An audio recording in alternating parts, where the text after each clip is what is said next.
हरे भरे जंगल में जिज्ञासु वन प्राणियों का एक समूह बेनी, सोफी और ओवली लताओं में उलझी हुई एक अजीब चमकती हुई वस्तु की खोज करते हैं।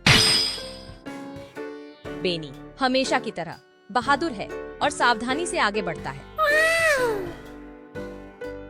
सावधान बेनी, यह खतरनाक हो सकता है। सोफी सुरक्षित दूरी से घबराकर चिल्लाती है,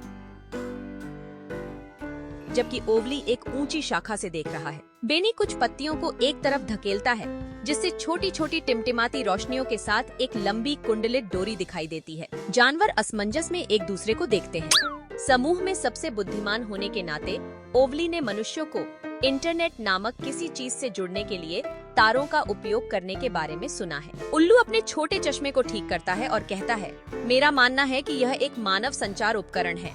हमें यह पता लगाने की जरूरत है कि यह कैसे काम करता है। हालांकि सोफी के हाथ में पहले से ही एक छोटा सा बलूत का फल है।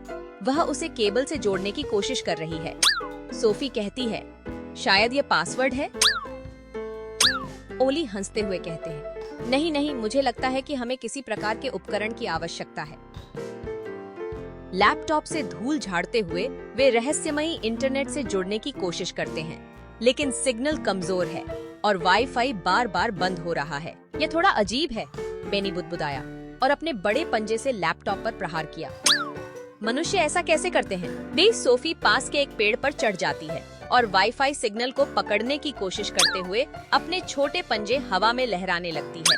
एक शाखा पर बैठा ओली सोच में खोया हुआ लग रहा है और कहते हैं, शायद अगर हमें ऊंची जगह मिलती है तो हम कनेक्शन में सुधार कर सकते हैं। डी ओली ने बुद्धिमानी से सलाह दी। तीनों ऊंचे स्थानों की एक मनोरंजक यात्रा पर निकलते हैं और एक ऊंचे बिंदु पर पहुंचते हैं, जहां वे एक संकेत प्राप्त करने का प्रयास करते हैं। जैसे ही लैपटॉप स्क्रीन रंगीन छवियों और ध्वनियों से जगमगाती है, बेनी भयभीत होकर हाँफने लगता है। सोफी की आंखें उत्साह से चमक उठीं और ओली ने सिर हिलाया। उन्होंने इंटरनेट के चमत्कारों की खोज की है। जानवर हर तरह की चीजें गूगल करना शुरू कर देते हैं। बेनी सर्वश्रेष्ठ शहद व्यंजनों की खोज करता है। सोफी सर्दियों के लिए नट्स को कैसे स्टोर करें टाइप करती है और ओली एक बौद्धिक व्यक्ति होने के नाते गिलहरियों की उत्पत्ति के बारे में अजीब सिद्धांतों के साथ आता है। लेकिन जल्द ही चीजें अराजक मोड़ ले लेती हैं। बेनी ऑनलाइन शहद ऑर्डर करने की कोशिश करता है, लेकिन गलती से 10,000 जार खरीद लेता है।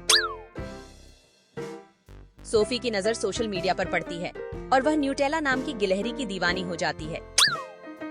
इस बीच ओली यूट्यूब पर प्राचीन उल्लू की कहानियां और करतब देखने में मशगूल हो गए।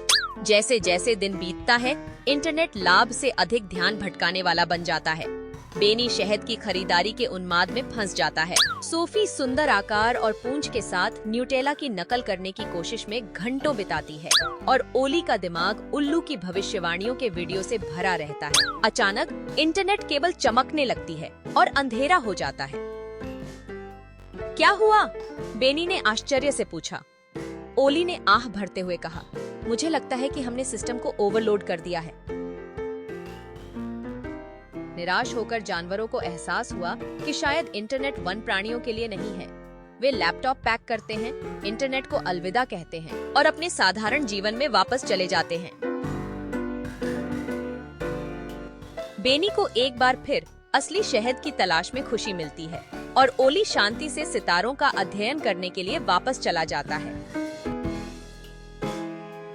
लेकिन समय समय पर वे उस संक्षिप्त क्षण को याद करते हैं जब पूरा इंटरनेट उनके चंगुल में था और इससे होने वाली अराजकता पर हंसते थे। यह पता चला है कि वाईफाई के बिना जंगल बहुत अधिक शांतिपूर्ण है।